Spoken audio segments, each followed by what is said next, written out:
It's my pleasure now to, excuse me 1 second, to introduce my distinguished colleague, Simon Critchley, who has thankfully agreed to moderate this session.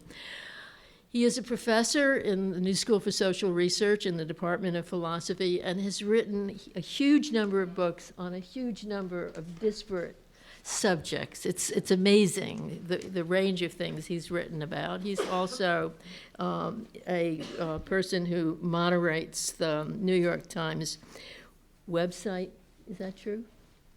The Stone. Column. With the word column. A column, okay. The Stone. The Stone. And you can read him frequently there on that website. His recent publications include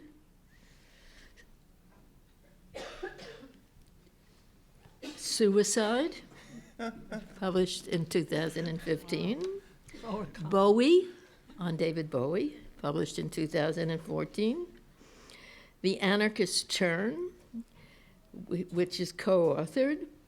Stay Illusion, The Hamlet Doctrine. I could go on. I'm not going to. He's written a real lot. And he is the Hans Jonas Professor of Philosophy at the New School for Social Research, and one of his most recent books is The Problem with Levinas, an ABC of Impossibility. So you can see this person has got an enormous range of interests and knowledge. Anyway, it's my pleasure to let him now do it. Very kind of you. And welcome. We have 3 speakers this afternoon because Mark Johnson isn't able to be with us because of illness. So that's unfortunate, but you know, every cloud has a silver lining, and that gives us more time to discuss with Will Milberg, Wendy Doniger, and Adam Bradley. And we're going to begin. It's going to be Wendy first, then Adam, and then Will. And let me introduce the panel now. So Adam Bradley is Professor of English at the University of Colorado Boulder, where he directs the Laboratory for Race and Popular Culture, the RAP Lab.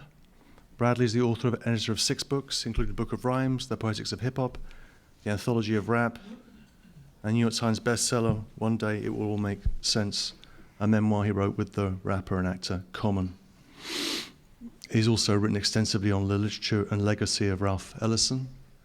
And Adam's latest book is The Poetry of Pop, which unlocks the mysteries of word, image, and sound in popular music across genres, featuring the lyrics of Bruce Springsteen, Beyoncé, and beyond. At present, he's editing a digital edition of Ellison's The Invisible Man. Wendy Doniger is Mercy Eliade Distinguished Service Professor, the History of Religions, and the Committee on Social Thought at the University of Chicago. Research and teaching interests revolve around 2 basic ideas, Hinduism and mythology. Her courses in mythology address themes in cross-cultural expanses such as death, dreams, evil, horses, sex, and women. Her courses in Hinduism cover a broad spectrum that, in addition to mythology, considers literature, law, gender, and zoology. And among over 40 books are 17 interpretive works. I'm going to read all these. I think it's important to get a sense of the amplitude of someone's work. So, the author of The Hindus, An Alternative History, and on Hinduism, 2009. The Woman Who Pretended to Be Who She Was. The Bedrick, Tales of Sex and Masquerade from 2000, splitting the difference, gender and myth in ancient Greece and India. The Implied Spider, Politics and Theology in Myth from 1998. Other People's Myths, The Cave of Echoes from 1988, Tales of Sex and Violence, Folklore, Sacrifice and Danger. And in the Jaiminia Brahma. Good. Okay. Dreams, Illusions and Other Realities, 1984. Women, Androgynes and Other Mythical Beasts from 1980. The Origins of Evil in Hindu Mythology, and Asceticism and Eroticism in the Mythology of Shiva. And the new one. Among her translations are 3 Penguin classics. For those of us, that was the core of our education. Penguin classics, how it all began. The Laws of Manu, The Rig Veda, an anthology, 108 hymns translated from the Sanskrit, and Hindu Myths, a source book translated from the Sanskrit, a new translation of the Kama Sutra, 2002, and Hinduism for the Norton Anthology of World Religions. In progress are the Ring of Truth. No, it's done. It's finished. It's out. It's out. It's out. This week. It's Okay. out. You can It's have out. it. It's You out. can have it. And so it goes on. So, and then William Milberg, who's Dean and Professor of Economics at the New School for Social Research and my boss, and co-director of the Heilbronner Center for Capitalism Studies at the New School. His research focuses on the relation between globalization, income distribution, and economic growth, and the history of, and philosophy of economics. Economics here at the New School has a more generous amplitude than it does in most places in the academic world, and long may it continue. He teaches graduate courses in international trade, political economy, the history of economic thought, and a seminar on the methodology of economics. His undergraduate courses include Understanding Global Capitalism and the Making of Economic Society. His most recent book, with Deborah Winkler, is Outsourcing Economics, Global Value Chains in Capitalist Development. A previous book, The Crisis of Vision in Modern European Thought, Economic Thought, was co-authored with the late and great Robert Heilbronner. His paper with Peter Spiegler, Methodenstreit 2013, Historical Perspective on the Contemporary Debate on How to Reform Economics, won the award for Best Paper of 2013 in the Forum for Social Economics. So an immensely distinguished and interesting panel, and the rules of the panel, everyone's going to speak for roughly 20 minutes, but we have a little bit of time, and then we're going to open it up and have some back and forth. So please, Wendy. Thank you very much. I'm very happy to be here. I wrote a paper for the issue of Social Research that Arian edited, and I thought I would just take a piece out of it for today. When I started thinking about it, I had some new ideas. You can always go back to these things. So this paper's a little different from what I wrote in the journal, and still a work in progress. So I'm calling it Invisibility and Sexual Violence in Indo-European Mythology. Is invisibility in the eye or in the mind? Is it a force for good or for evil? And does it work equally well for men and for women? These are questions to which we might seek answers in the mythologies of ancient Greece and India. Many of these texts seem to regard invisibility as a subjective mental state, subject to suggestion and the projection of ideas, while others think of it as a more physical, scientific phenomenon residing in the eye and subject to chemical or electrical forces or the projection of rays of light. These are proto-scientific texts, but they think in these terms. The two views combine when myths treat invisibility as the projection of a false or absent self from the mind and or the eyes of the magician into the mind and or eyes of the beholder. In both cases, invisibility often shades off into masquerade and shape-shifting, as shadows, doubles, reflections, or camouflage hide the one true self from the observer, or confuse the object of the gaze with the background or with another person. Most of the ancient Indian texts that tell you how to become invisible use the same sorts of substances that we know from European magic, substances connected with death, pollution, transgression, crime, sex, and animals, eye of newt, and so forth.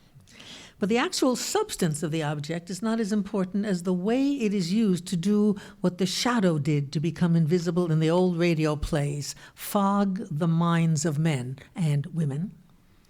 What is distinctive and significant about the Indian magic formulas is not what they're made of, but how they are used.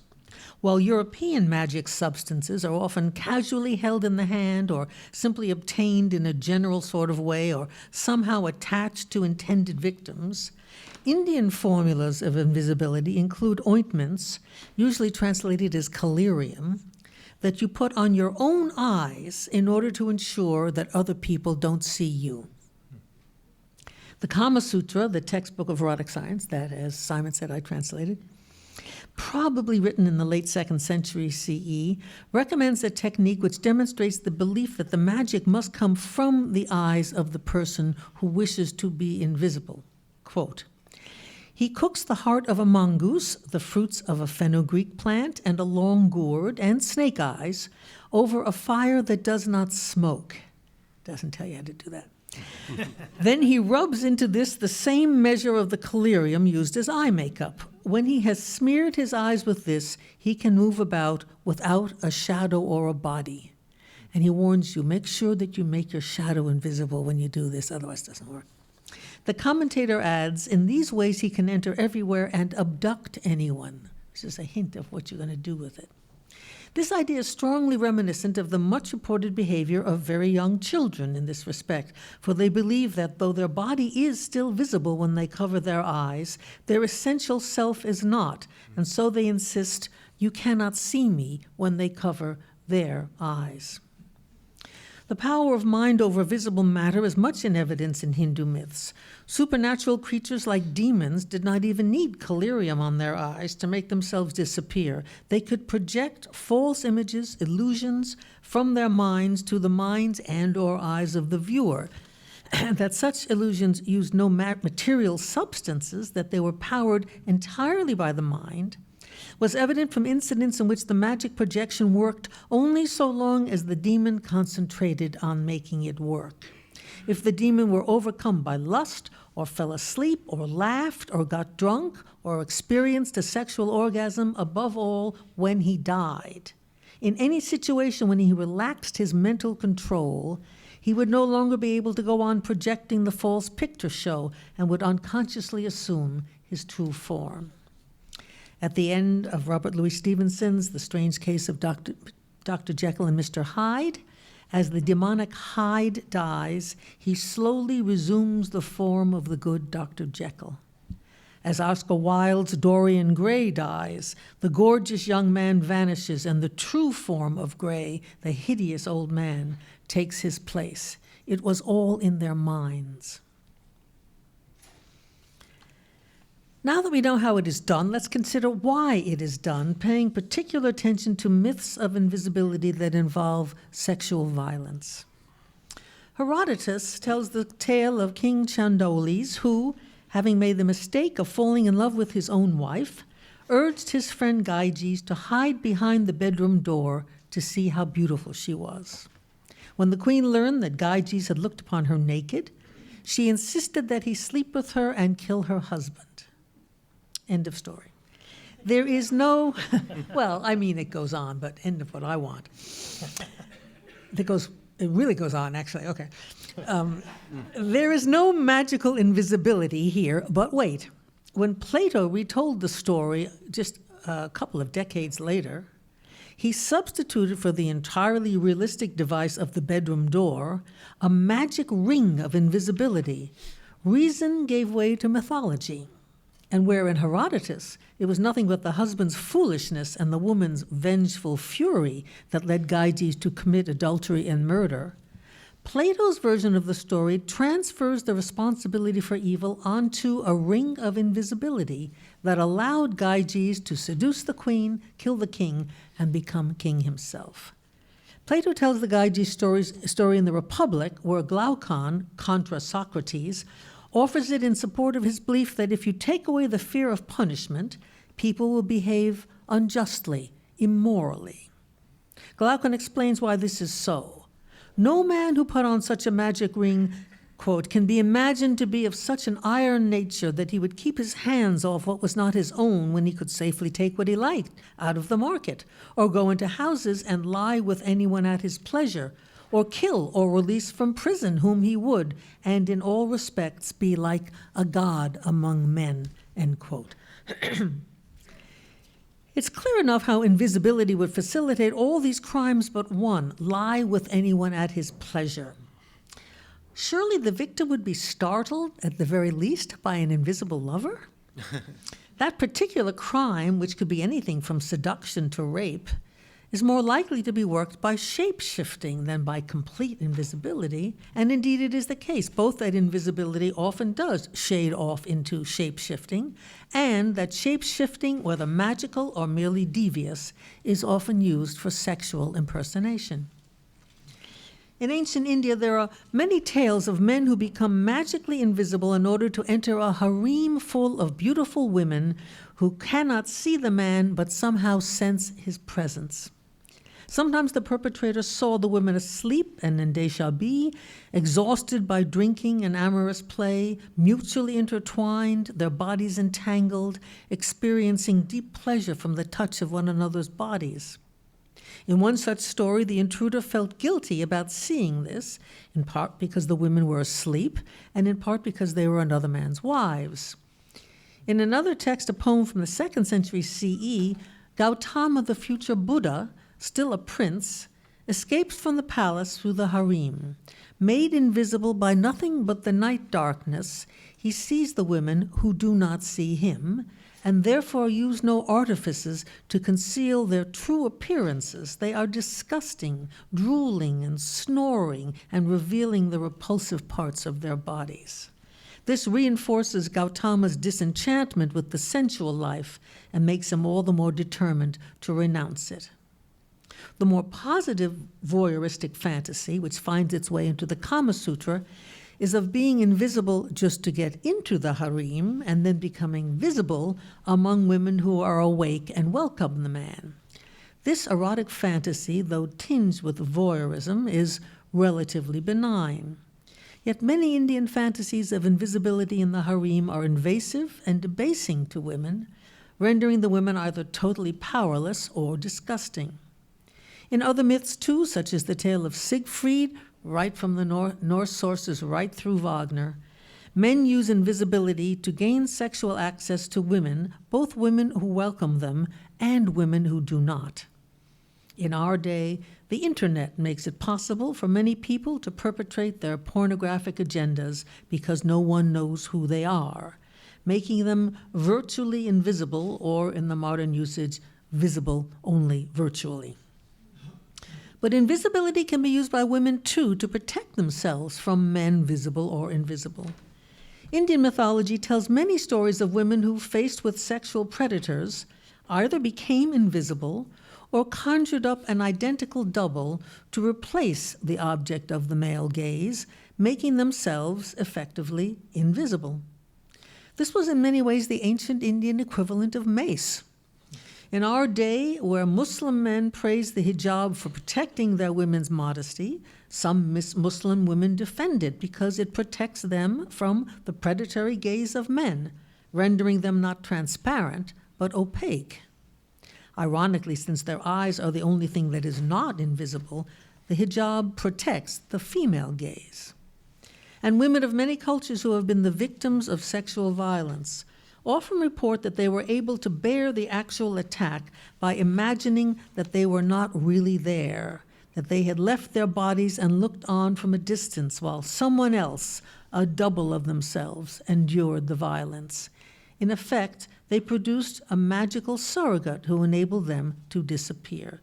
They held their hands over their eyes. Our myths may express this protective fantasy in a narrative form. Thus, in conclusion, the mythology of invisibility is gendered. Where men use it to get at women, women can use it to get away from men. It permits impunity for men and protects women from male impunity. But it is also culturally inflected. Plato's view, which trickles all the way down to Claude Rains in The Invisible Man, is that invisibility makes men evil. But in Indian mythology, invisibility is not invariably evil. We have seen that women often make positive use of it. The Yoga Sutra of Patanjali, 2nd century BCE, details the powers that result from the benign practitioner's mastery of the mind, which include becoming invisible as well as walking on water. These accomplishments and others were also claimed by many Buddhist and Hindu yogis over the centuries, presumably to be used to accomplish good rather than evil. Not presumably, they are. It's detailed. So too, in the larger Indo-European world, recall all those virtuous young men in French, German, Italian, and Celtic stories who rescued, enchanted, and imprisoned princesses with the aid of their cloaks of invisibility. What is nigh universal is the tendency to moralize invisibility in one direction or the other, for ill or for good. Though visually neutral, it was never morally neutral. Thank you.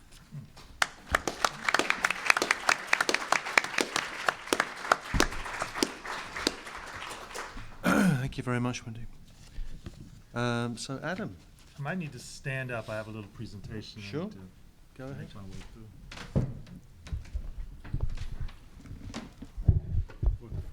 Thank you. Oh, that was fun. Ralph Ellison was a jazz man, so he liked improvisation. Oh, what is I have some sheet music in my head, but I'm going to just riff on that a little bit. I'm here because of this man.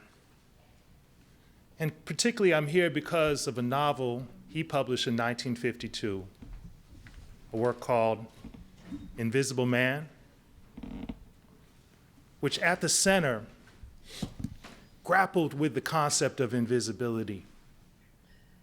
Invisibility as a social construct. For Ellison, invisibility was very specifically located. 1952, before Brown versus the Board of Education, before desegregation had begun, Jim Crow America, black and white, separate but unequal. Ellison was writing in this moment in which blackness equated to a certain kind of invisibility in the social contract of this country, where the sacred principles of America's founding were denied to every 10th person and built upon the backs of those people. 1952. So far away, and yet we are increasingly moving closer to some of the same questions that dogged us then. Who's a citizen? Who can speak? Who can be seen? Invisibility resonates now as much as ever, maybe partly to the chagrin of Ellison, passed away in 1994, but also in a way that reflects the enduring importance of this novel, not just for Ellison's time, but for our own. By the time Ellison was in his later years, having never published a second novel over the course of his lifetime, but working 40 plus years to complete a novel that itself was, to many people's eyes, invisible. What had he been doing? Had he written anything, in fact? Some reports said that he had written thousands of pages. He found himself with his wife in the Berkshires at their vacation home. Copy of the second novel. This is in the years before computers. Typing away on his IBM Selectric. Going out with his wife for a meal. Coming back to find the house in flames, the only extant copy of that draft burning up. That's the myth. The reality is maybe something a little less gutting, because right here in this city, although a bit further north on Riverside Drive, Ellison had reams of pages that he had been writing over the course of the decades. Invisible, outward-facing, visible on the in, picking up on the themes of his classic novel and extending them. Well, years after his death in 2010, I had the privilege and the honor to work with Ellison's close friend and literary executor John Callahan, my former teacher, to help edit and release the extensive manuscripts that made this novel in progress what it is. But that's getting ahead of the story, as Ellison himself once wrote in Invisible Man, because we are centered on this novel, not this one, which Wendy mentioned. H.G. Wells, 1897, The Invisible Man, a distinction that Ellison was quick to make. He had written Invisible Man, not The Invisible Man.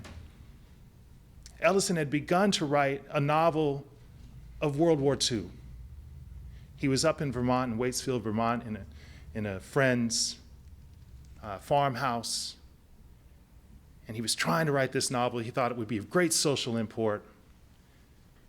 And this voice came out of nowhere and said, "I am an invisible man," announcing itself. Well, he tried to tamp it down, but the voice came back to him, "I am an invisible man." And so as most of us as writers do, you go with that impulse, the instinct, that voice in your head. Sometimes it leads you to a sanitarium. Sometimes it leads you to a classic novel. Sometimes both. In Ellison's instance, he began with that inscrutable phrase, "I'm an invisible man," and wrote himself to understand what the meaning would be. This is a novel that begins with I and ends with you. "I'm an invisible man," the novel begins. The last lines, "and it is this which frightens me. Who knows but that on the lower frequencies, I speak for you. And it is this which frightens me. Who knows but that on the lower frequencies, I speak for you." Lower frequencies, sometimes below human perception, the things that connect us, that are integral.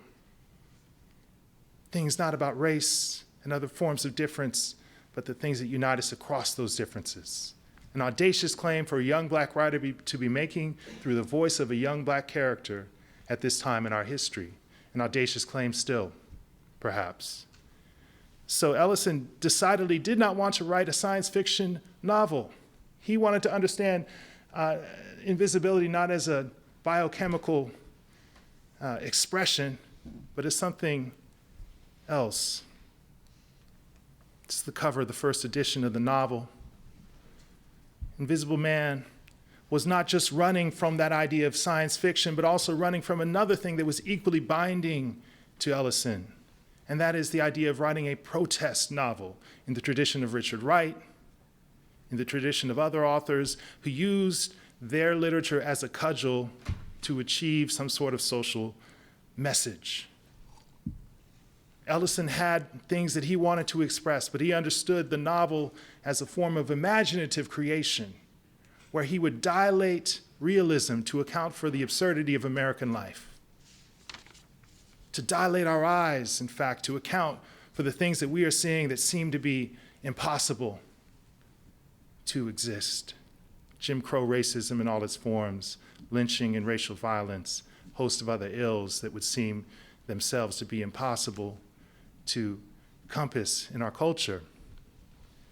So Ellison was pushing against both of these sets of expectations, that his novel would be some sort of sci-fi book, or that it would be bound up with a particular political moment. Even as early as 55, he was already articulating his point of difference and understanding what invisibility could mean and what his novel could do. The hero's invisibility, he writes, is not a matter of being seen, but a refusal to run the risk of his own humanity, which involves guilt. This is not an attack on white society. It is what the hero refuses to do in each section, which leads to further action. He must assert and achieve his own humanity. Now, those of you familiar with the novel understand that this only tells part of the story of how Ellison conceives invisibility, because indeed, in the first paragraph, he does talk about it as a quality of the inner eye of those who look upon folks and refuse to see them. What Ellison is doing here is something profound and important for our understanding of the social meaning of invisibility, which is that invisibility is not the erasure of a person. Those who may be invisible in our society are not somehow bereft of their human complexity and human agency. Even the most vulnerable, subject to extreme violence and other kinds of actions, have this capacity for expression. Ellison insisted upon that for his black characters and for black people. He would do the same now for the invisible populations of Mexican American immigrants lesbian, bisexual, transgender communities, these most at once highly visible people who are also often pushed into invisible spaces.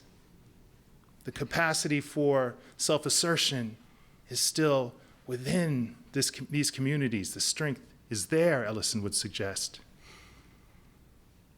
So I want to spend the rest of my time thinking about what Ralph Ellison's Invisibility might mean for us today. This is a novel approaching 70 years old that would seem at a far distant from our present circumstances. Yet we're continually drawn to this book. It's one of the most taught books and tested books in American high schools. The AP exam, still among the number one books tested on. It's something that I've taught to a couple waves of undergraduates. It's something that I continue to teach when I visit high schools, when I go around the world and talk to students and general audiences alike.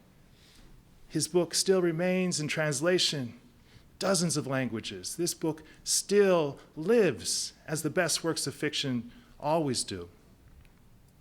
So I want to think about these three possible connections that this novel, at once an archive and an artifact of its time, yet also something that still lives and changes with each successive generation of readers and each individual reader who encounters it.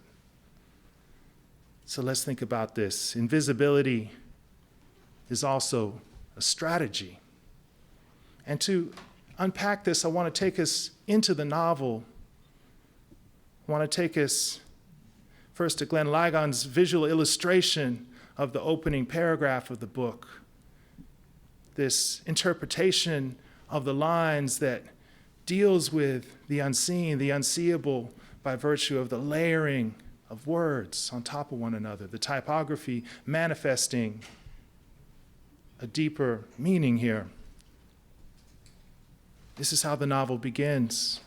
I'm an invisible man. No, I'm not a spook like those who haunted Edgar Allan Poe, nor am I one of your Hollywood movie ectoplasms. I'm a man of substance, of flesh and bone, fiber and liquids, and I might even be said to possess a mind.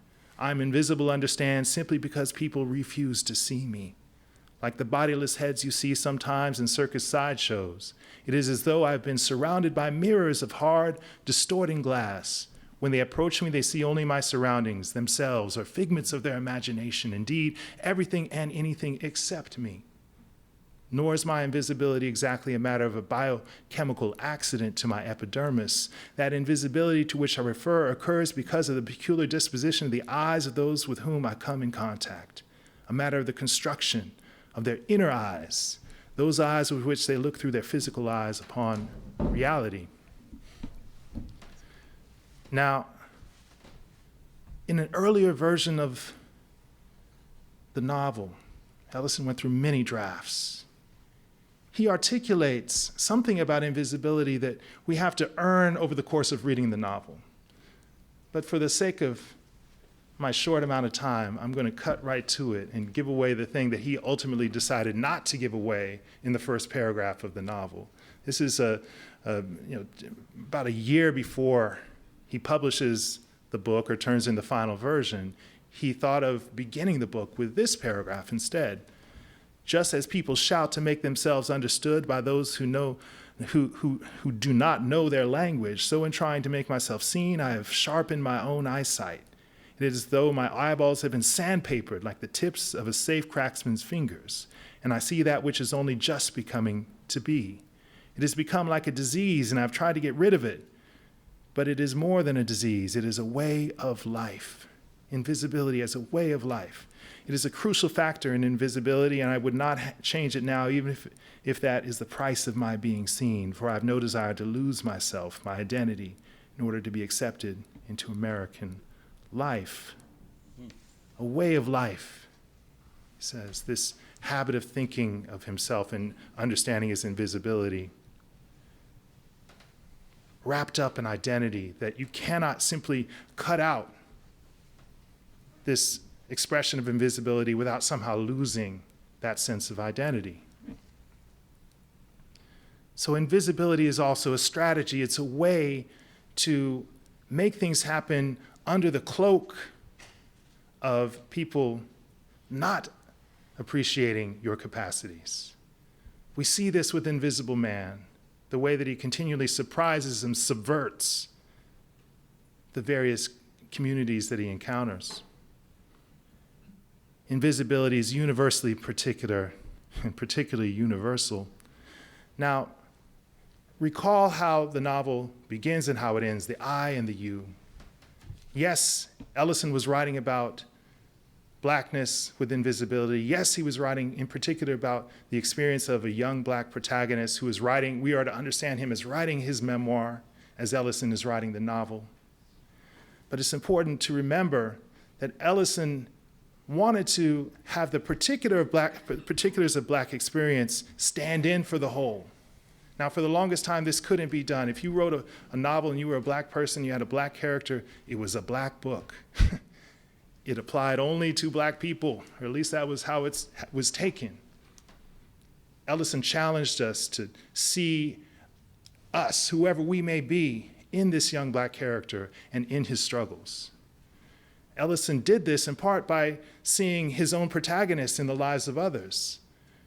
You'll recall that Invisible Man, when we encounter him in the prologue, is underground with 1,369 light bulbs illuminating his retreat. Well, Ellison, like all great authors, took inspiration from everything around him.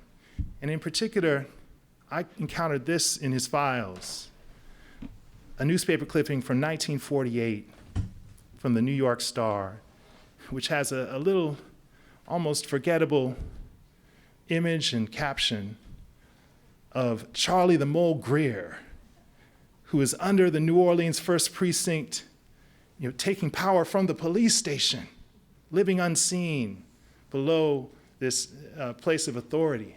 I can imagine Ellison coming across this and saying, I could take this small little passing clipping and make it have substance, make it stand in for my own character's position of hibernation, his invisibility in the social scene, and his pushing to assert himself as a political actor, the next step that he claims that he will take by the novel's end. And last, the fact that invisibility, as Ellison understood it, is born of its opposite. Invisibility born of its opposite.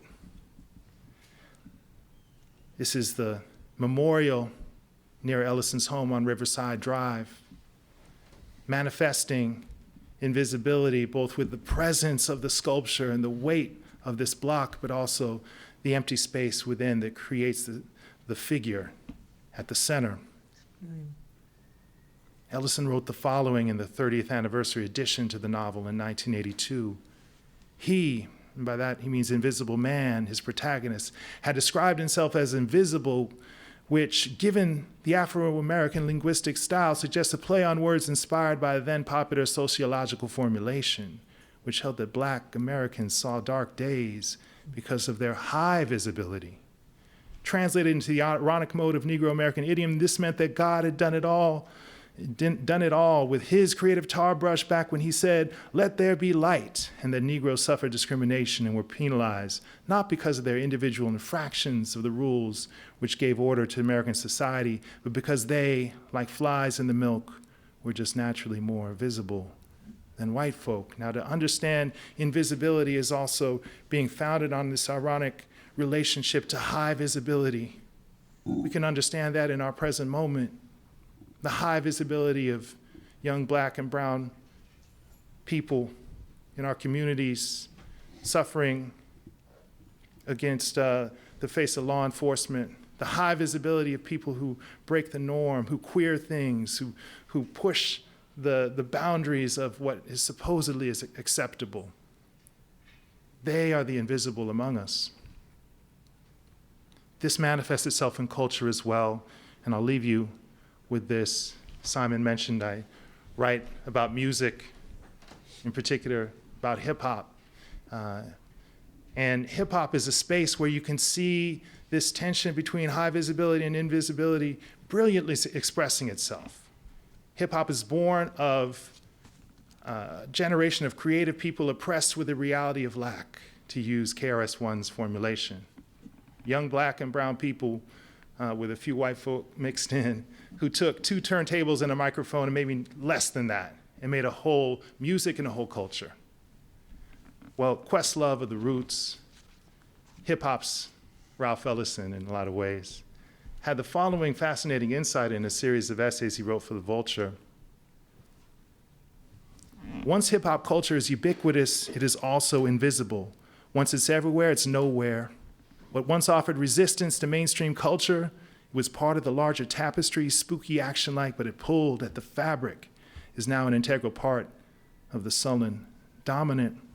Now, this is a necessary warning to those of us in the position of this high visibility and invisibility paradigm, to understand the power of holding on to that insurgent element that invisibility allows, and that our high visibility also manifests for us. Because hip-hop culture is everywhere, because hip-hop culture is in a Taylor Swift song, then it's nowhere.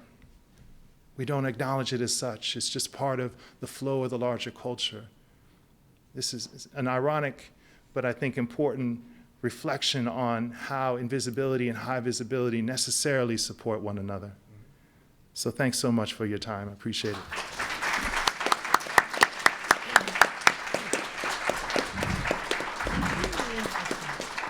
Great use of visuals, by the way. Very impressive. I couldn't do that. So, Professor Milberg. Thank you, Professor Critchley. It's a pleasure. Really an honor to sit at this table. And thank you to Arian for inviting me. And the issue of social research, out of which much of the work comes, was a remarkable issue. The way it brings together people across sciences, humanities, etc. Couple notes to self. Don't get introduced after Wendy Doniger ever again. Do not follow a hip-hop scholar. Economists do not riff. Even new school economists, what did you call us? Broader than the average? We do not riff. I apologize, but those are really wonderful presentations. Actually learned a lot just sitting here listening. One tidbit that kind of jumps out at me is because there's a need when talking about the cultural context of invisibility, really to have someone talk about the invisible hand and the notion of invisibility within the economic sphere, and it is remarkable that kind of within economics, perhaps the most distinct aspect of contemporary culture, the economic aspect, its driving metaphor is that of invisibility. Mm-hmm. And it's a discipline notorious for gender bias. It's a discipline noted for racial bias in its composition of its practitioners and of its theoretical premises. And nonetheless, its key metaphor is invisibility. So I really took a lot from your play on invisibility and high visibility in a different respect. But anyway, so I'm speaking, of course, of the notion of the invisible hand that comes to us, introduced by Adam Smith in The Wealth of Nations in his book in the late 18th century. And there's enormous amounts of scholarly research on the notion of the invisible hand. So the question is, what new could be said about it? I mean, many scholars have focused on the fact that in an 800-page tome called The Wealth of Nations from 1776, Smith used the phrase actually once. And that phrase has become really the catchphrase for the entire tome. So do we overstate the importance of that phrase or that metaphor in Smith's understanding of political economy? We could also focus on kind of how the phrase leads to a common misperception of Smithian economics, Smithian political economy, in which the state actually plays a very prominent role. And Smith has we think of the invisible hand, of course, and I will elaborate on that, as driving this notion of a self-regulating market system, which therefore requires no other institutional governing structure. And in fact, the state is very prominent in Smith in many ways, both familiar to us and unfamiliar to us, ranging from the need to suppress monopoly power, the need to provide national defense, infrastructure, etc. So Bob Heilbronner wrote a lot about that, how Smith is misperceived. Those are well-tread paths of inquiry. What I want to focus on in my few minutes is really just to introduce the notion into the discussion, because the discussion is very rich here. And I want to focus there on two aspects of the invisible hand. It's political and it's scientific. And I call the invisible hand a proposition because the image of the invisible hand is part of a broader claim by Smith. And here I quote the passage from The Wealth, which uses the phrase. First of all, the very well-known one about the butcher and the baker. It is not from the benevolence of the butcher, the brewer, or the baker that we expect our dinner, but from their regard to their own self-interest, their own interest. We address ourselves not to their humanity, but to their self-love, and never talk to them of our own necessities, but of their advantages. And then he goes on, every individual generally neither intends to promote the public interest, nor knows how much he is promoting it. He is, in this case, as in many cases, led by an invisible hand to promote an end which was not part of his intention. Nor is it always the worse for society that it was not part of his intention. By pursuing his own interest, he frequently promotes that of society more effectually than when he really intends to promote it. So this notion of intentionality and self-interest and kind of the psychological drive for gain, for recognition and benefit within the market becomes the driver of this beneficent outcome. So Smith's notion of how self-interest functions is powerfully underpinned by a psychological treatise, which was his previous book, and by the Moral Sentiments book. And it was also not original to him, and that's always a curiosity to historians of economic thought. If you go back to Richard Cantillon, so Smith's Wealth is published in 1776, Theory of Moral Sentiments prior to that, and is viewed as kind of an important psychological foundation for the self-interested individual of the wealth, as captured in that quote. But Cantillon, as early as 1734, in his essay on the nature of commerce in general, had already established the basic market clearing mechanism brought about by haggling of self-interested individuals, and he had related even the price that comes out of this haggling to be what he called the intrinsic price. And very briefly, he writes, sounds like Smith, suppose the butcher's on one side and the buyer's on the other. The price of meat will be settled after some altercations, and a pound of beef will be in value to a piece of silver pretty nearly as the whole beef to all the silver brought there to by beef. The proportion is come at by bargaining. These market prices, in general, do not vary much from intrinsic values. So that's 50 years before Smith's work has any impact. Cantillon is writing about it. What I want to talk about is invisibility as a metaphor in economics at two levels, microscopic or microeconomic and macroeconomic. And at the micro level, what I want to focus on is science.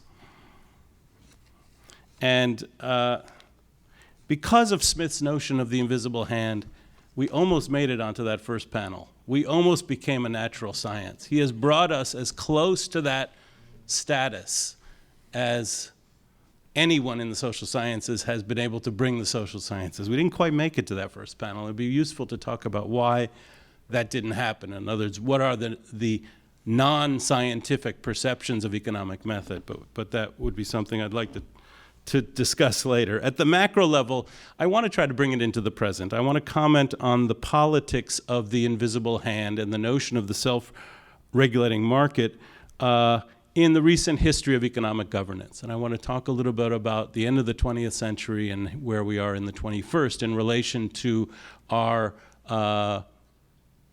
understanding of the importance of the metaphor of the invisible hand.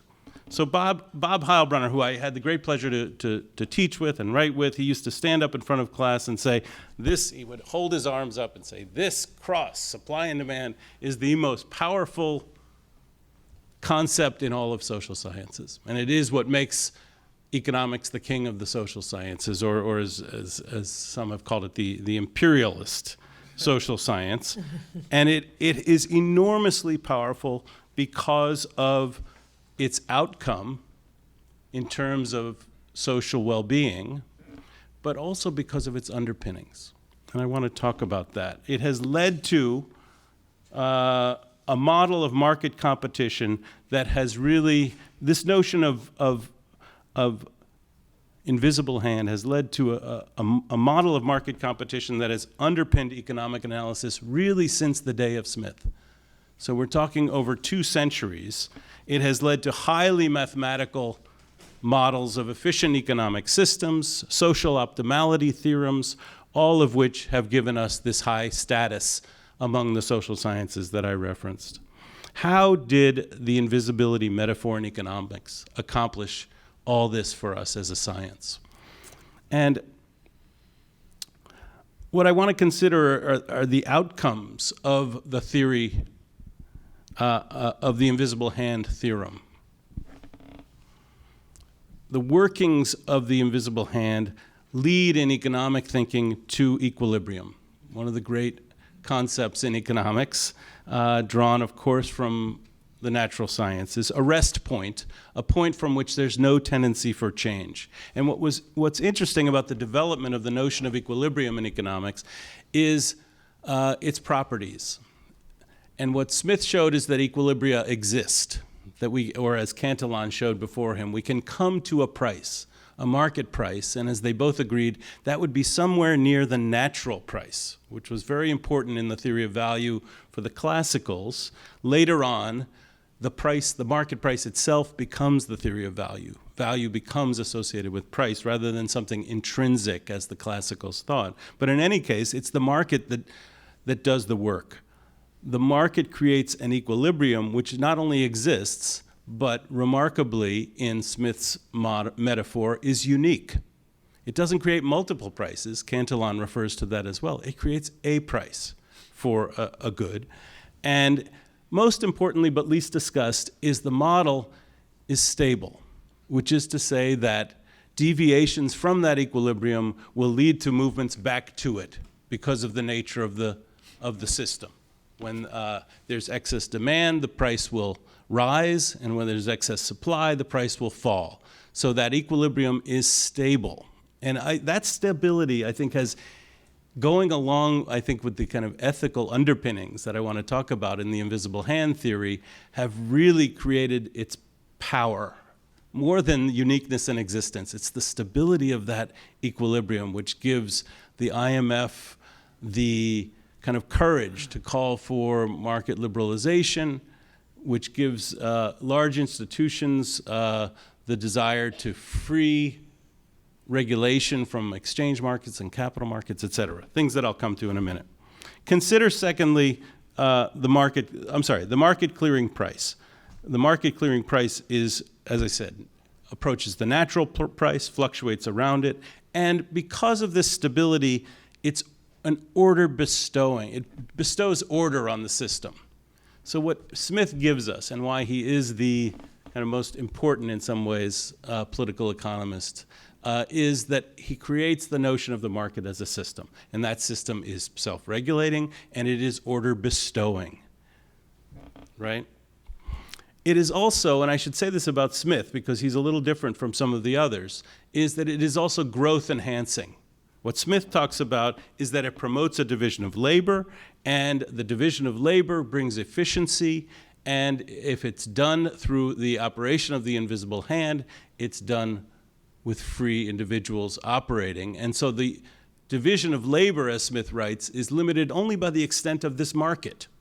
And this market is driven by this invisible hand. So there's also a dynamic aspect to Smith's understanding of the invisible hand, which is kind of lost in later economics, where that becomes more of a static notion. What are the underpinnings of this invisible hand metaphor? First of all, this freedom of individuals to act. Kind of Smith, coming out of kind of a tract on the mercantilists in the 18th century, is very much interested in the ability of individuals to act freely, to act in self-interest, to pursue individual gain, as I wrote. He relies on this notion that all of this is very natural, and therefore the supply and demand model that emerges out of the invisible hand metaphor is a model of natural laws. Supply and demand are independent from each other, and the naturalness of the individuals who come into either production or consumption renders the market outcome, in this case, driven by nature. So we're almost natural scientists. See, I'm trying to convince you. We're almost natural scientists. I quote from Smith in The Wealth: "The division of labor is the necessary, though very slow and gradual, consequence of a certain propensity in human nature to truck, barter, and exchange one thing for another."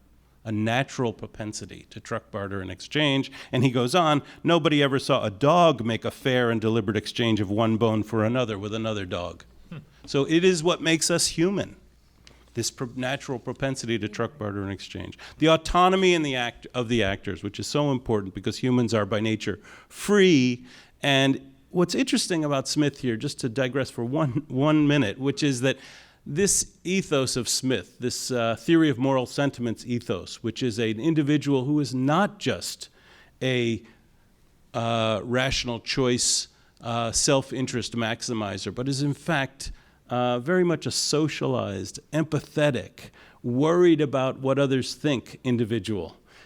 He has written in the theory of moral sentiments a kind of psychological treatment of who this Enlightenment being is. And many have said that one cannot appreciate the invisible hand treatment in The Wealth of Nations without understanding fully the socialization of the individual that Smith develops in his psychological treatment in the theory of moral sentiments. That is really lost. And in some sense, what I wanted to title my talk was The Disappearance of Invisibility in Economic Science and Politics. And in many respects, that's what we've lost with modern economics, is a kind of any richer sense than a kind of crude Benthamite utilitarianism to underpin this invisible hand action. So society is better off providing what Smith calls the foundation for a society of perfect liberty. The scientific appeal is evident. It carries forward into Ricardo's natural law of political economy, Bentham's utilitarian calculus, Walras, later in the 19th century, elements of pure economics, and his proofs of the social optimality of general equilibrium. In post-World War II period, it generates an American mathematical economics, competitive general equilibrium analysis of Arrow, DeBrew, others. And as the analysis gets more technical, the underpinnings of the invisible hand, as I was just mentioning, become more crudely utilitarian rather than quite rich, as in the Smithian treatment. This combination gives the metaphor of the invisible hand somehow even more scientific status, rooted in its conciseness and its mathematical generality. Theoretical robustness in economics at this point becomes associated with mathematical generality, okay? And theoretical progress in economics becomes associated more with general mathematical formulations of the metaphor of the invisible hand, with agency, as I say, reduced to rational choice. Let me turn just for a minute to finish up to the macroeconomic realm. And here Smith is less compelling. And I want to turn, his theory of growth is kind of a crude cycle of capital accumulation. His approach to economic history is a simple series of stages without any clear theory of how one moves from one stage to the other, not even a hint of the kind of dynamic forces, the tensions of, or the utopianism of Marx's dialectical dialectical materialism that would come less than a century later. What I want to turn to is Polanyi's treatment of the liberal creed. And the liberal creed in Polanyi's Great Transformation continues to have enormous resonance today, and it is built entirely on a critique of the adoption of the invisible hand notion of the social optimality of a self-regulated market. The great transformation of Polanyi is the history of the contradictions brought on by 19th century liberalism, founded on the growing commodification and market orientation of labor, land, and money. In particular, he's focused on the gold standard, what he calls laissez-faire. And the crisis of laissez-faire is the result of the contradictions of the self-regulated market. As he writes, the utopian endeavor of economic liberalism to set up a self-regulating market system. So Polanyi takes a very dramatic position on the classical economists, which would include Smith, Ricardo, and Marx, of course, being the most important. And he writes, it's a little strong, in order to comprehend German fascism, we must retreat to Ricardian England, which is to say that the contradictions of the myth of the liberal economy lead to economic crises and difficulties that lead to very stark political choices. Okay, and that's what I want to build on to talk about where we are today. Polanyi is writing his Great Transformation. He finishes it in 1944, and he's trying to understand the rise of fascism out of the breakdown of the 19th century gold standard and the interwar period of flailing around to regulate global finance, and then, of course, the Great Depression.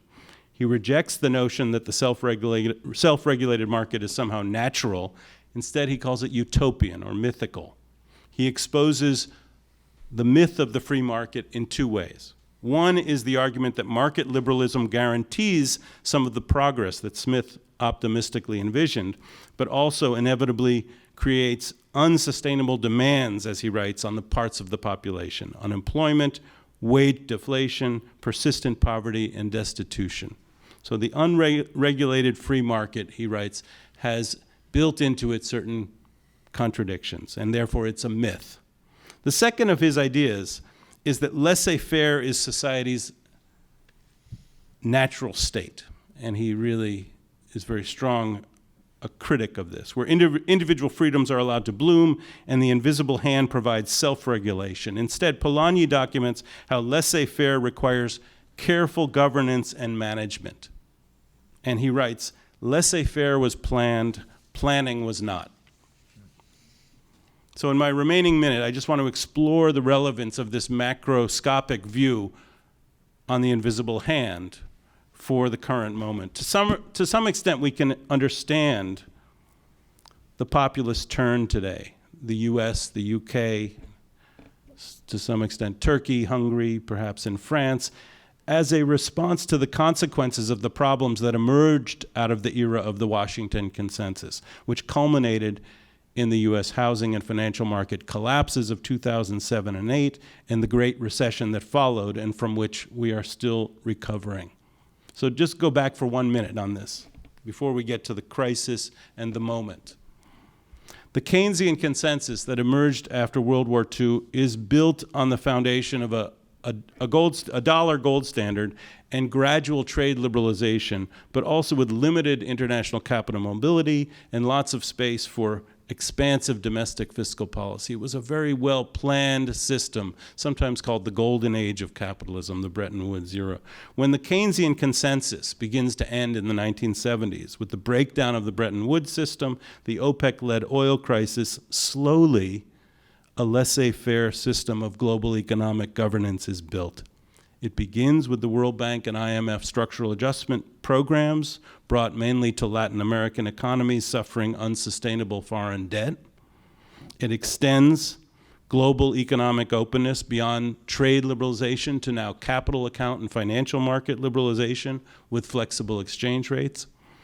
And by the early 90s, the consensus moves to the next phase with the establishment of the World Trade Organization, which at its founding as the GATT in 1947 had 23 members, and by today has 164 members, into new areas: services, trade, intellectual property, After the WTO, at the same time, is the NAFTA, which we're debating again.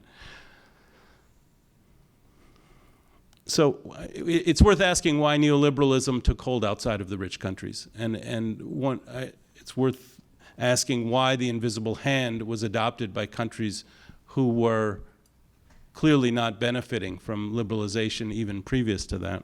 And the question is usually put, did they have any alternative, and were they afraid of losing access to capital markets and losing any benefits from greater openness that they might lose out on if they were not members of the WTO. In any case, neoliberalism, the Washington Consensus, emerged slowly and gradually, growing in a scope of over 20 years. Again, laissez-faire was planned, planning was not. Planning comes often out of crisis. It's a quick response to crisis. What appears to have crippled the neoliberal project is the failure of self-regulation in housing markets, financial markets, labor markets. Market bubbles lead to market crashes. The utopian vision of the laissez-faire model, built on the metaphor of the invisible hand, ran into its own limitations and reality. The Trump election, just to finish up, signals a move to strict regulation of migration, protection in international trade, intervention in industry such as the coal industry.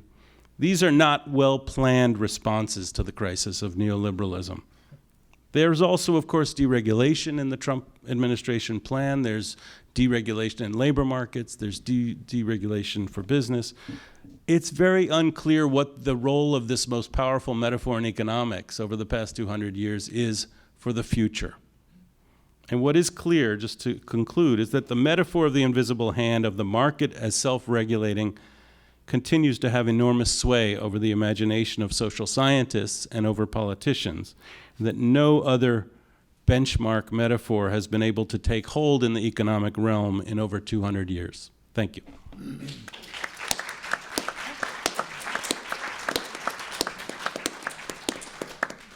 So 3 very rich presentations. There's lots of things to pick out of that, pick out of those. And questions, if you can, we're recording this, so there's a microphone there, there's a microphone here. So who'd like to ask a question? Please. Please, yeah, just have to stand up. We could take this side if you... Can't see you now. I can't see you. Bring it round here. There we go. Okay, for Professor Milberg, the idea, the concept, hello? That's better. Great. Concept of the invisible hand. My question is, You have to stand next to the mic and speak into it. thank you. And I got to read this way? Where does the concept of the commons come in or fit in into this whole thing, and how does it affect the concept of the invisible hand?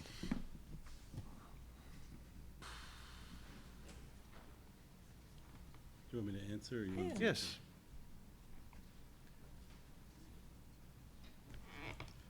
In 7 words or less. I mean, it's a deep tension. Mm-hmm. It doesn't, in short. It's, theoretically speaking, either a deviation or an alternative realm. And I mean, this gets in some ways at the core of the last line of my talk was about the inability to replace the invisible hand as the dominant metaphor. And, you know, I sit in a department which has now, as a political economy program, worked for decades to try to build new models of capitalism and capitalist dynamics, and has certainly not found anything nearly as powerful as the invisible hand to replace it with. And it's this enormously powerful benchmark metaphor.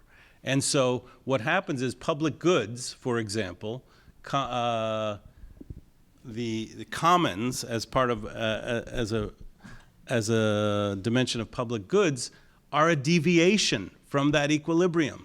They have to be understood as market failures, and therefore treated as problems to be dealt with. And of course, there are theories of the commons and of public goods which attempt to kind of rectify the deviation from the equilibrium. So in other words, what your question implies as a norm, the presence of a commons is viewed in the theory as a distortion. So it is constantly referring back to the equilibrium driven by the invisible hand as its rest point, as its starting point. Yeah. Whereas in Smith, the equilibrium in relation to the invisible hand is underpinned by the theory of moral sentiments, right? And the way in which that tradition of the Scottish Enlightenment, Hutcheson and the moral sense theorists underpins Smith's account. And once you disentangle, which is where the commons would come in for Smith. True. We have this is natural. We have moral dispositions. That's right. We have a moral sense, benevolence, and once you strip the invisible hand from that moral theory, then you end up in the chaos of neoliberalism. Right? That's right. Yeah. I have a question for Adam. Please. Can we do that? Yes, please. Is that kosher? Perfectly fine. So I found your paper really very interesting, and I've always loved Ralph Ellison's book. As you were speaking, it reminded me of a broader sense of invisibility that I know and you know, and certainly Ralph Ellison knew, from English, particularly British, well, English, Celtic as well, English literature, which is the invisibility of, on the one hand, servants, and on the other hand, women. So lots of murder mysteries, Agatha Christie.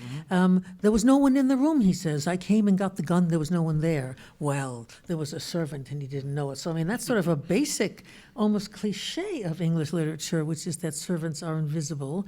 And then in literature partly by women, Jane Austen, there's the invisibility of plain women, right? The pretty women are seen, but you don't even know who's at the table. They get up and go away and nobody misses them. So those are two groups that come to my mind as producing a kind of a background model out of which Ellison focused on a very different social situation. So do you see any resonances in his work with those older literary models that he was so literate that he knew? I don't remember whether he plays with them at all.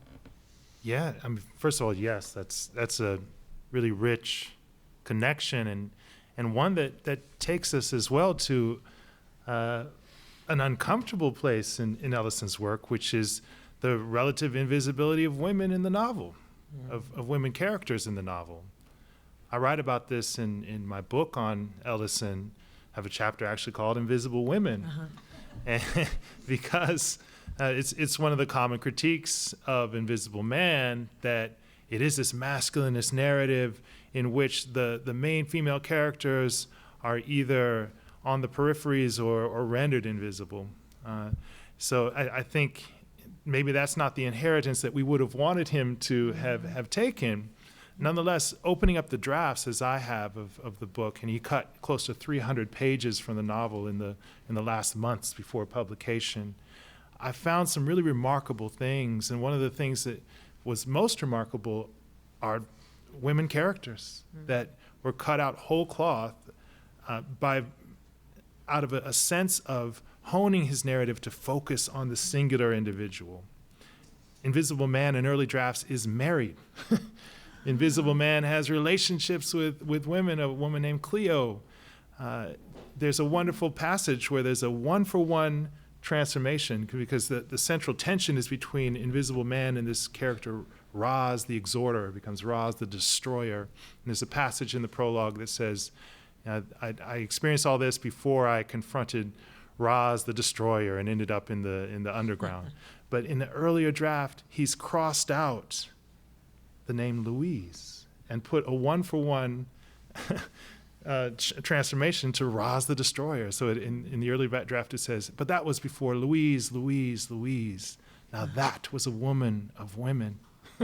So when you open up the manuscripts of pretty much any author, but certainly of an author who wrote so voluminously and episodically as Ellison, you discover connections and points of confluence in a literary tradition that otherwise are effaced in the final manuscript. But that's a wonderful question that would keep me thinking. Yeah. Thank you. Thanks, Thank Wendy. you very much. Wonderful answer. Question over here, please. Thank you very much, and I have a question for everyone, but I probably ask one question afterwards. And to Professor Doniger, I wanted to ask about incubines and incubines phenomenon, incubus and incubines phenomenon. But my biggest probably question to William Milberg, first of all, because I'm from the Soviet Union, and there they tried to make invisible hand absolutely visible. It was 50 years plans, and it was absolutely open. It did not work very well, but it's still they tried to do this. But my question not about this.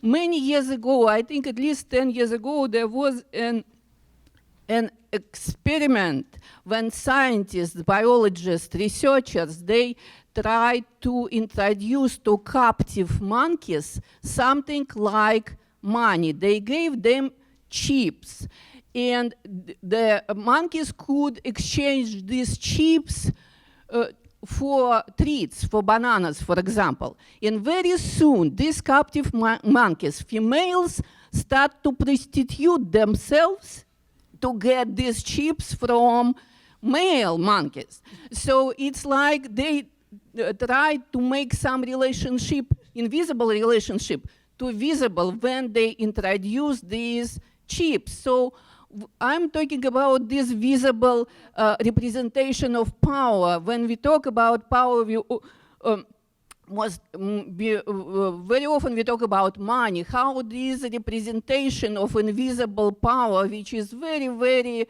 visible, how it's working, what's actually making, how make its relationship between people. That's. You speaking to the mic? Take the mic. Just use the mic. Okay. The female monkeys has the same amount of chips that the male monkeys? I'm not sure. That's a really important question. That's the question. But I think, I don't know. Yes, but I think they have the same because it was because it was experiment of. Yes, I think they have the same. But you can read it. You can find. Yes, you can find it online. You can find it online. But it's actually, I don't know, maybe in some time male also start to prostitute themselves. I don't know, but it started, I'm sorry, it's experiment. So, so that's my question about power, representation of power. Incubus and prostituting money monkeys. Who would like to, who would like, Wendy or Will? Oh, the incubus. You want to do the incubus? So you're absolutely right. It's a nice point about the incubus. That is invisible spirits that come in the night and press themselves down upon you, not always sexually, but sort of to smother the breath out of you. Marina knows these people well too, and it's also the image of the nightmare, which is also a mistranslation, not of a female horse, although there's that famous painting of the nightmare, but of a mare, which is an old English word for a kind of a mere, a witch or a demonic spirit who comes in the night and presses. The nightmare presses the breath out of you and so forth.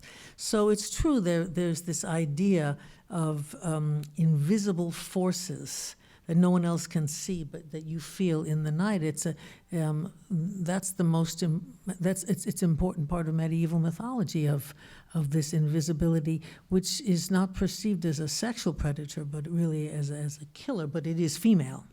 It is a female that comes in the night and kills you. So that's a bad invisible person.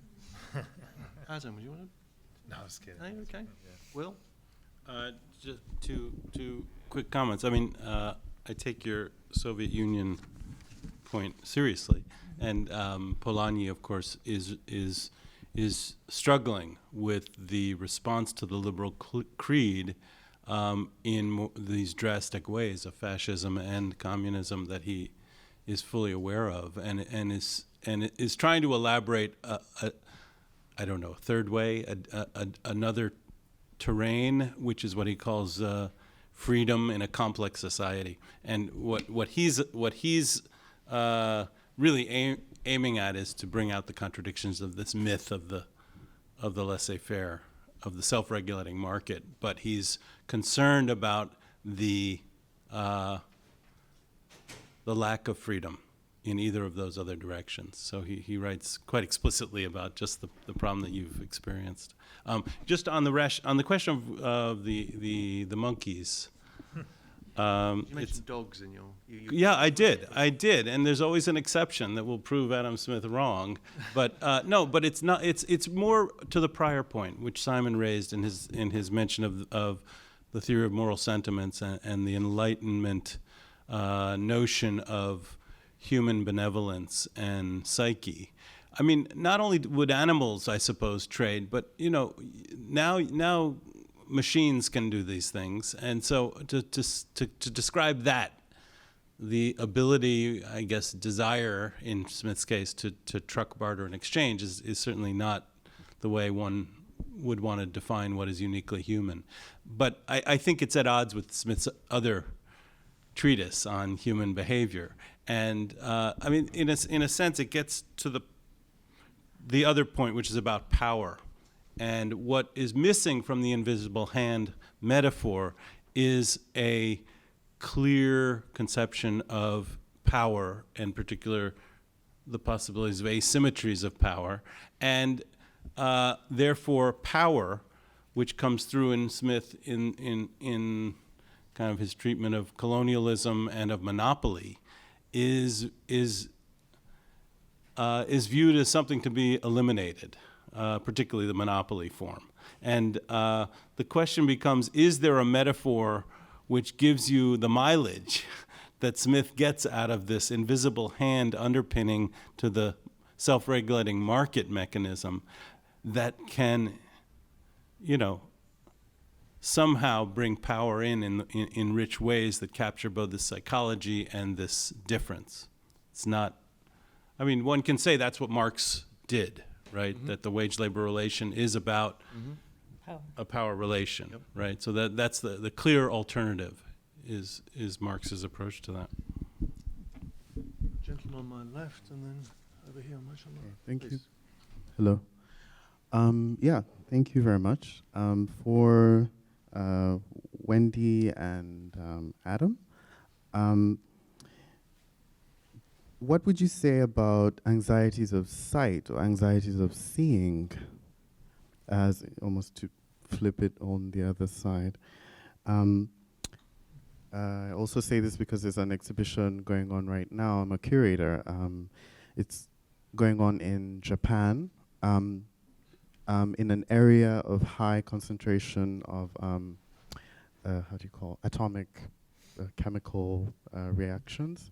And the exhibition is inaccessible, and yet it is in public discourse, it is in public conversation. Nobody has seen it. And then my question to the economist, William, what about formalized, where do you situate formalized economies? Because here I'm also talking about where we are dealing in a field of non-objective, non-object-based markets. A market of ideas, for example, or a market of sensations, feelings. Thank you. Thank you. I guess, Wendy or Adam? I could start with that. Those are interesting questions. It's very interesting. I hadn't thought of it till you said it, but of course the mythologies, Indo-European mythologies, the one I know the best, have a lot of what I think could be called an anxiety of seeing, in the sense that blind people are given special powers that the rest of us lack. The image of the blind seer, the idea that Homer may have been blind, the idea of Tiresias.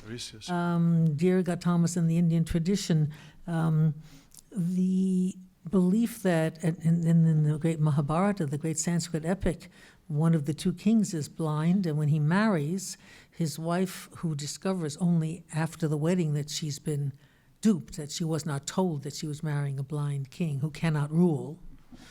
The rule is if you're blind, you can't be a king. So she discovers that, and her reaction is to blindfold herself and to swear that she will never see again because her husband cannot see, which is regarded as an act of not only supreme devotion, but a great act of what a wife should be, and so forth, a model of wifely sacrifice and so forth. So the idea of willfully blinding yourself in order to see more deeply as a metaphor and as a mythological motif is very important, and actually really should supplement these other stories of willful invisibility. Just as it is useful to be invisible, in the mythological world it is sometimes useful to be blind.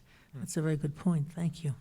I mean, that brings to mind, just sticking within Invisible Man alone, I mean, it's one of those books that's a universe unto itself. It's a book of life in the many ways that it goes, but there's a passage that reminds me very much of this question of anxiety of sight and particularly of the blindness that Wendy's just talked about. And it comes near the apex of the action of the novel, where Invisible Man is called downtown to meet the leaders of the Brotherhood, which is a Marxist organization that he has become a mouthpiece for, and has begun to split from them as they've begun to split from the black community of Harlem. And he's taken in to be sanctioned, and Brother Jack, who's the leader of the organization, is speaking in a fury, and his eyeball pops out. He has a false eye.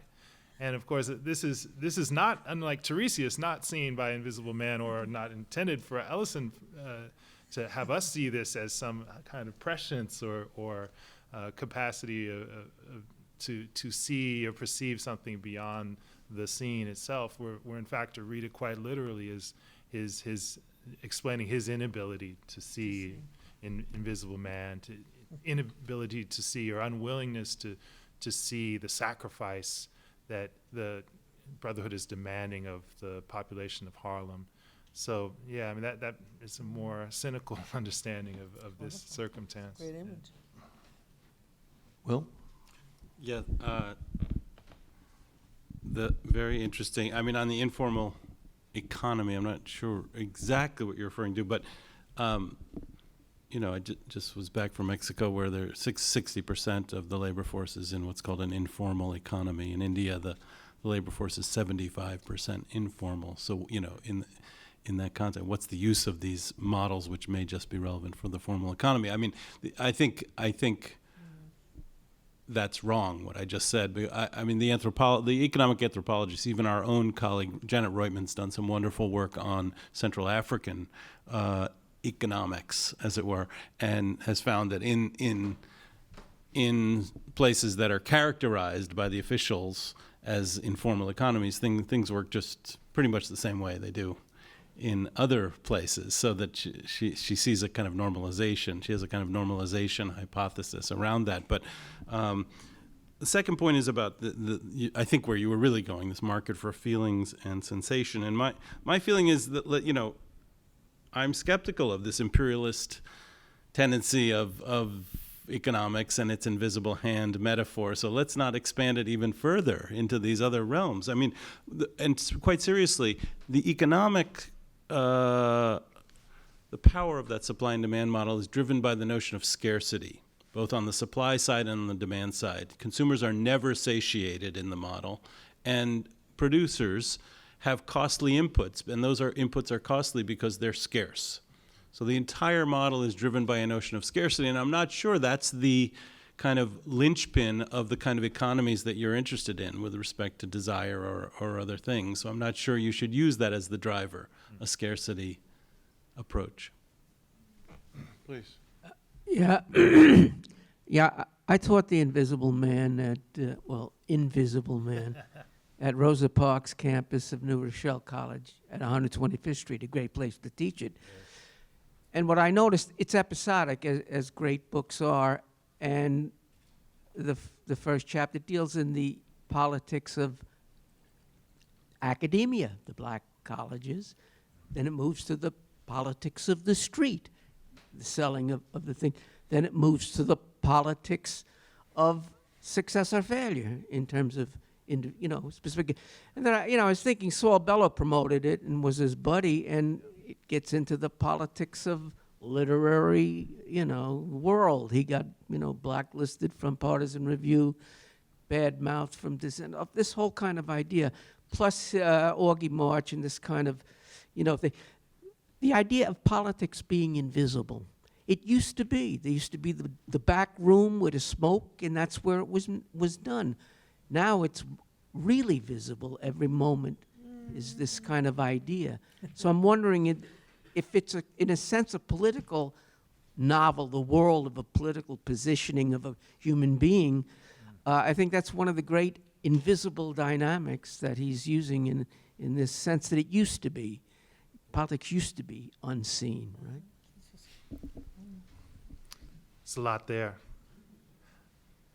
First thing I would say is that Invisible Man certainly is a novel of politics. And could politics also be an expression of love? That's one of the lines near the novel's close. And Invisible Man, this unnamed protagonist, goes through a number of different iterations of himself as an orator, as a political orator specifically, and understanding what it means to act effectively in politics. It's a novel that, to the criticism, it was responded to quite critically by certain elements of the black radical press, of which Ellison himself was a part as a young man in the 30s, writing for New Masses and a number of leftist publications here in New York. It was critiqued for embracing American democratic promise. The idea of embracing the principle, but also the people behind the principle. Now that is both invisible and visible. That the principle is this abstract concept that manifests itself in decisions of individuals, groups of individuals. I don't know. I think in some ways maybe our politics is more visible, but I think there's a lot still behind the scenes that goes on. And Invisible Man can be a way to think through that tension, because Invisible Man himself throughout is thinking about that. And what useful role can an invisible man play? He finally asks himself. And we are left without an answer. We're left on the precipice in this position where he is contemplating what it would mean to take the next step above and to contribute usefully. The second novel, which remained unfinished, is a political novel set in Washington, D.C., largely, trying to answer that unanswered question from the first novel. So I encourage you to take a look at 3 Days Before the Shooting if you haven't already. Hi. Coming here today, the thought occurred to me, this is really a world out of order. So it was interesting when Professor Milberg mentioned that the market is order bestowing. So the thoughts just started running through my mind that is there something we're missing with this power of invisibility, that we can't shake ourselves from the metaphor? What is it that's taking place in this realm of invisibility? Are we moving beyond a rational construct that we somehow can't quite put our fingers on? And I just wanted, you mentioned also that there was a breakdown between classical economics and the more modern construct. And I want to know, is there something, the next step that we haven't arrived at? Is it that the market is the ultimate order bestower and the invisibility means that we don't have access to how to create a different order? There's a book that I particularly like, I think it's called A World Out of Order by Raul Coronado. And he talks about how in South America a Catholic order was not allowed to be created. And in America, there was a different kind of order, not following that Catholic model. And I'm just wondering if there's something also in that invisible space dealing with magic, religion, or something else that we perhaps haven't considered. Well, no, I mean, that's the big question. And You want a big answer. You want a big answer. Only you, Simon, would want a big answer. How about a small answer? No, I think you're right at the heart of the matter, which this conference actually got me thinking about in a way, which was for a change, which was the why the kind of inability to unseat that metaphor, that invisibility dynamic which you identify, and I think in some ways it's why economics. It's the same question that I posed at the beginning. Why does economics continue to have such prominence in the social sciences when sociology has lots of answers to that question, and they have to do with power asymmetries. They have to do with instabilities in all kinds of structures. I mean, here's the difficulty, as Polanyi put it. And so that's one answer, which is that markets actually don't function effectively when they are self-regulating. They are not only prone to crash and burn and crisis, but they're also not even perceived broadly socially as legitimate. And legitimacy, which is what really makes institutions function over time, is a sense of acceptance broadly across a population, requires an acceptance of what he called embeddedness, that markets are embedded in broader cultural contexts. And some of the contexts that have been raised by my fellow panelists, I think, are very much part of what is needed to create legitimacy for an otherwise market-structured system. And so, but that's a difficult concept to put into a simple metaphor. And it's also a difficult concept to render as invisible, because in fact it's not by definition invisible. It's something that's quite visible and creates a way for people to share.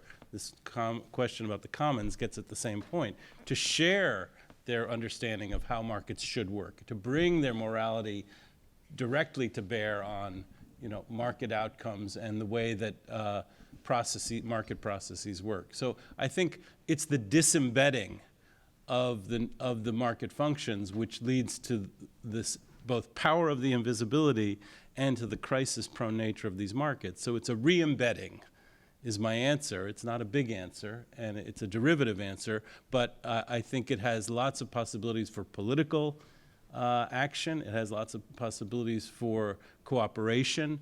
It has lots of possibilities for public intervention and public wealth, as they would say in the discussion of the Commons. Yes. I do have like a quick question for the economist, somewhat.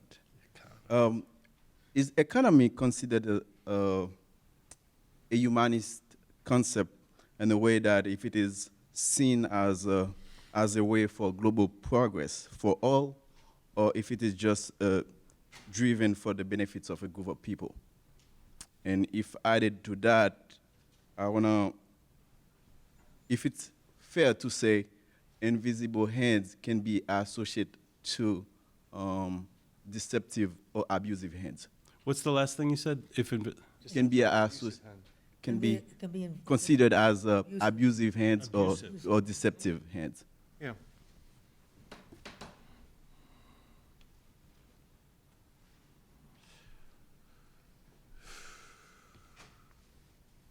So, I picked up on the question: why didn't poor countries adopt neoliberalism? Because if they didn't, they'd be bombed.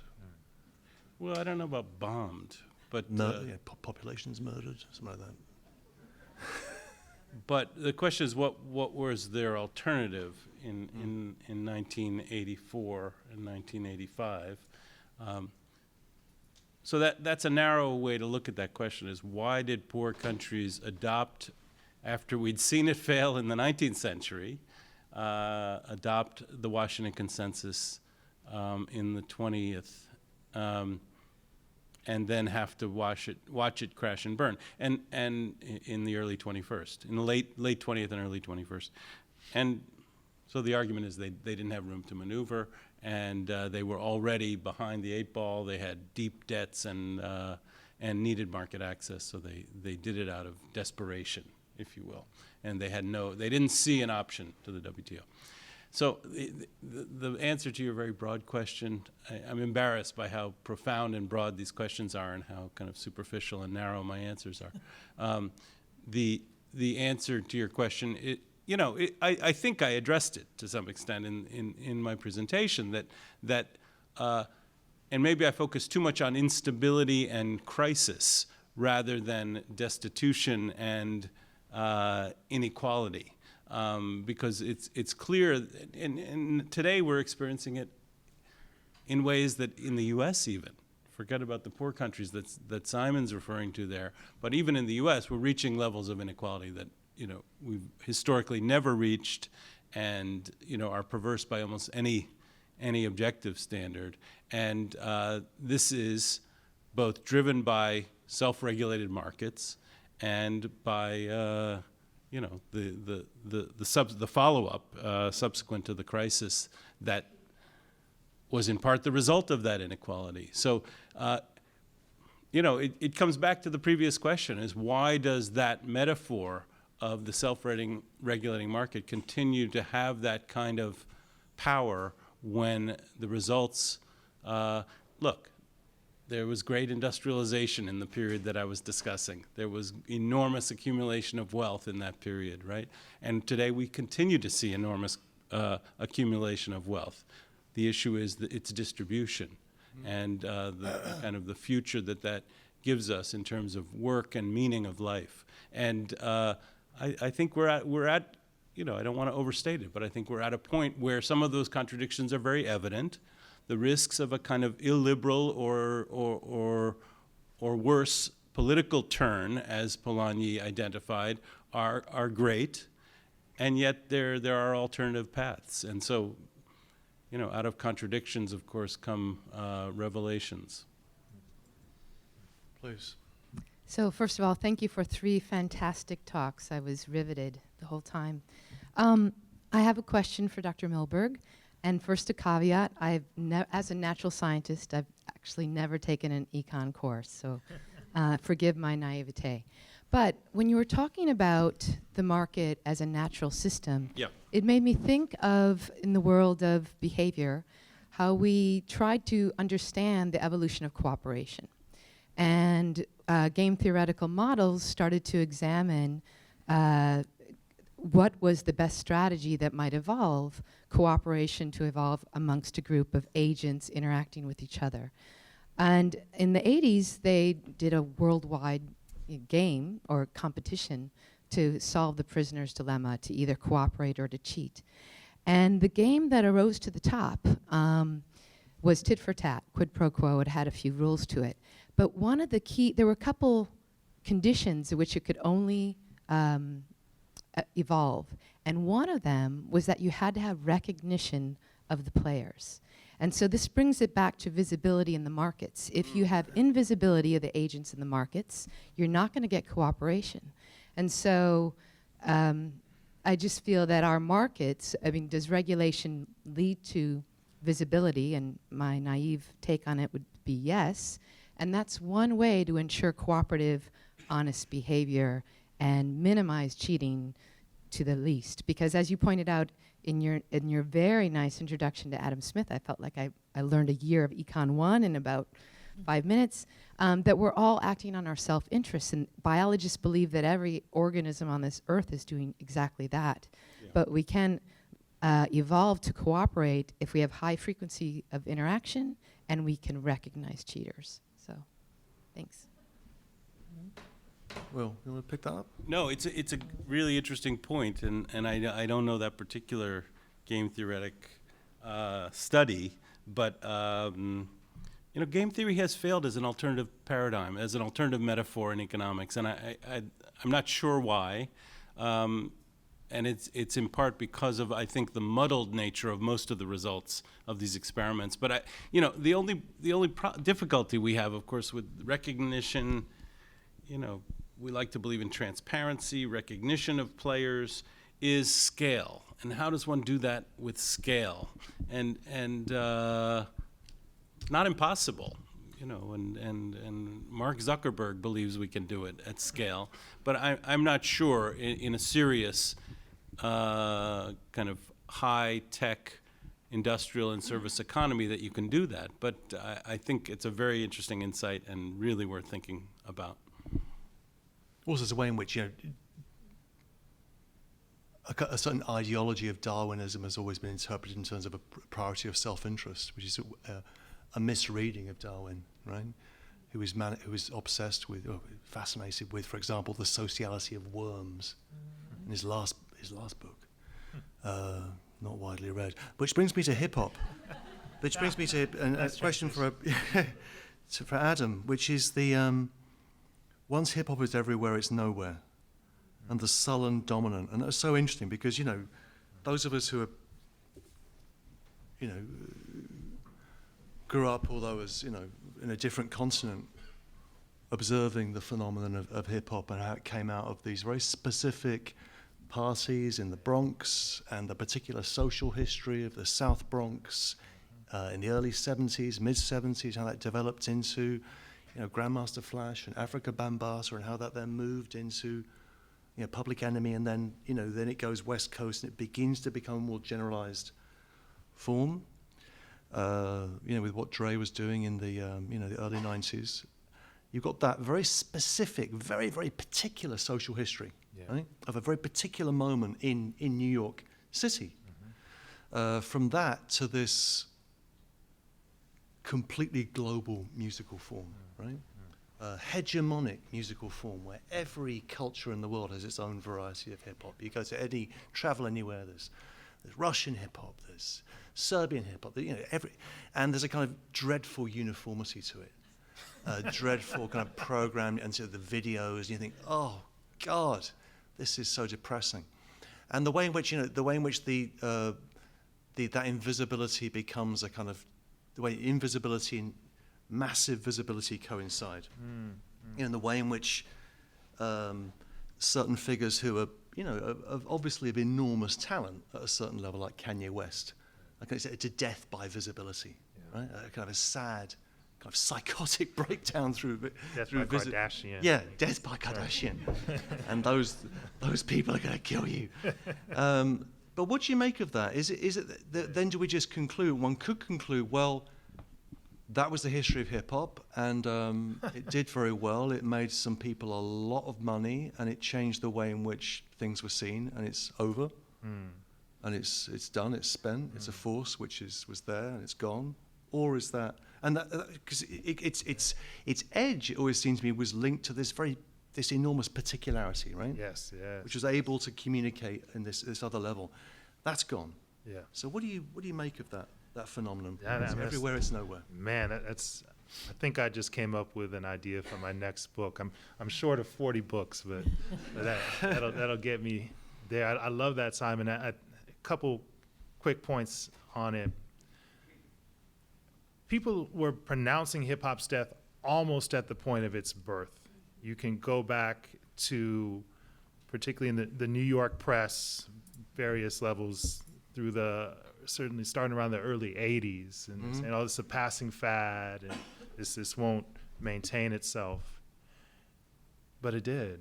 And even among hip hop artists, there was, by the 90s and into the early 2000s, different voices who came out and said, we've lost the core value of this music. This is a music of the people, and now it's being taken over by corporations. It's being made into something that we can't recognize. That's what Common was doing, right? Yeah. In 2006, Nas recorded an album called Hip Hop Is Dead.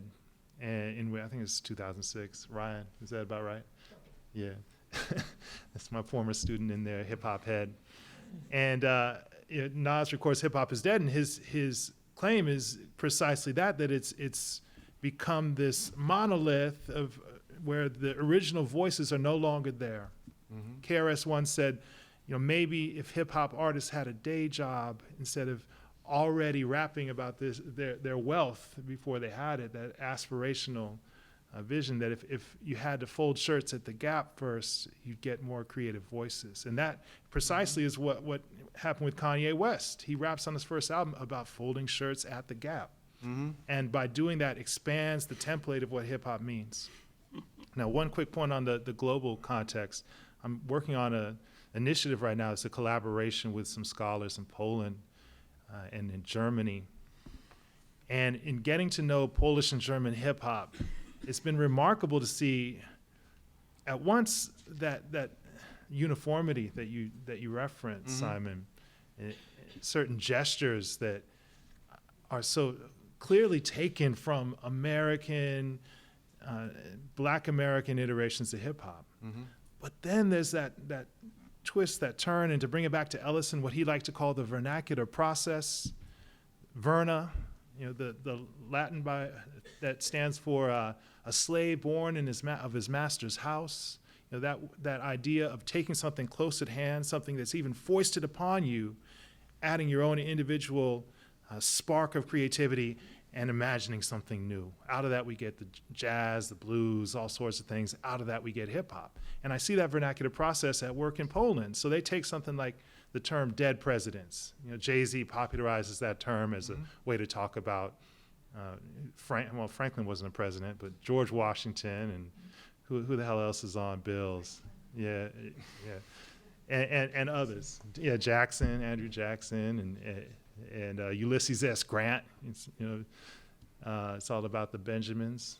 But so you get that move in hip hop to talk about dead presidents as a reference for money, a metonymic connection to cash. In Polish hip hop, that enters the vernacular sometime in the mid 90s, mid to late 90s, and they use it completely differently. They just take the term out of its context and make it this wonderful free-floating signifier that is completely disconnected from the origins of its roots, and it really is more a gesture of affinity for the artists who, like Jay-Z and others, who use the term. So it's almost interjected as verbal spice to put onto the recipe of what they're cooking. And it basically is saying, hey, I've listened to American hip hop, and then I'm going to do something else completely different. So that's been a wonderful thing, just to hear the reinvention, the capacity for hip hop, for all the ways that it is normalized in our culture, is a kind of lingua franca for youth culture, still have the vitality by virtue of the necessity. And hip hop, as you said, was born out of necessity. That's why hip hop became the soundtrack for the Arab Spring. That's why in any youth movement around the world, we've seen hip hop play an important role. We're seeing it now in China as well, where hip hop artists are being banned for recording music. We're seeing it all over the globe. And really, to me, the vitality of hip hop and the possibility of it exists overseas. And to close, I'd just say that Andre 3000 had something brilliant on this. He said that what happens when your music is co-opted, is taken from you? What happens when hip hop becomes this banal thing? And he said, we make new shit. Make new shit. So that's the injunction. Any more questions? Oh, please. Hi, I'm actually from the South Bronx, from the hip hop era. I wanted to know what you thought about the idea of the invisibility of people who created hip hop being excluded or invisible in the academy. Yeah, that's an important thing. We're at a stage where hip hop has become institutionalized within the academy. We have a hip hop archive at Harvard. We have a hip hop archive at Cornell. We have these institutions. I mean, I've been involved with the new Smithsonian Museum, bringing hip hop into the National Museum of African American History and Culture. So that at once is a wonderful thing, but what it risks is the same thing that Wynton Marsalis's dad, Ellis Marsalis, told me when I was 20-some years old, and I was giving my very first interview. I was so nervous talking to this legend, and I was asking him about Lincoln Center and what he thought of his son was doing there.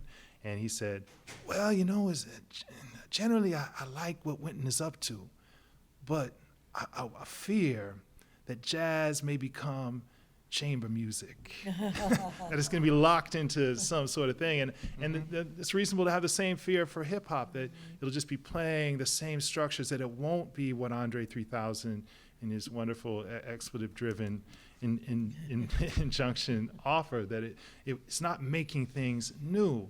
So one of the important parts of that is to reclaim the history and to tell that history, to have those voices be heard. Right over there is a little red book, actually a big red book, about 1,000 pages, that I edited for Yale University Press, in which we tried to, a colleague of mine tried to tell the history of hip hop as a lyric form, and to credit the originators, to credit Grandmaster Caz, who wrote the lyrics to the song that really set hip hop off as a public phenomenon, Rapper's Delight, recorded by the Sugar Hill Gang, but taken explicitly from Caz's lyric book, to bring back into focus artists that we've forgotten. Right? Yeah, straight up plagiarized. Yeah. Plagiarized. Yeah, Sugar Hill Gang, they were working at a pizza shop. They worked at a pizza shop in New Jersey, right? That's right. And to bring voices like that, but also voices like The Sequence, the first female hip hop group signed to a major label, to put out an album, to bring these voices back as a way of connecting today's artists, whether it's Young Thug or Young Jeezy or Young anybody, into a closer connection to that tradition, to respect it, to celebrate it, to make those individuals visible, so that hip-hop itself can reinvent out of a position of strength and connection to that history. So thank you for that question. That's an excellent question. What do you think, Erin? Is that? Do you want to stop that? Should we close it? Yeah. So we're going to just before we clap. Whoa, hang on. All right. Okay. Hang on just a second. So for 5:30 will be. Now's a reception, and the plenary session with Marina and Brian is at 6:30 around the corner on 66 West 12th Street. And the reception is also at 66 West 12th. So we'll all head over there now. So that's where you should go. Okay, and thank you very much to our three speakers.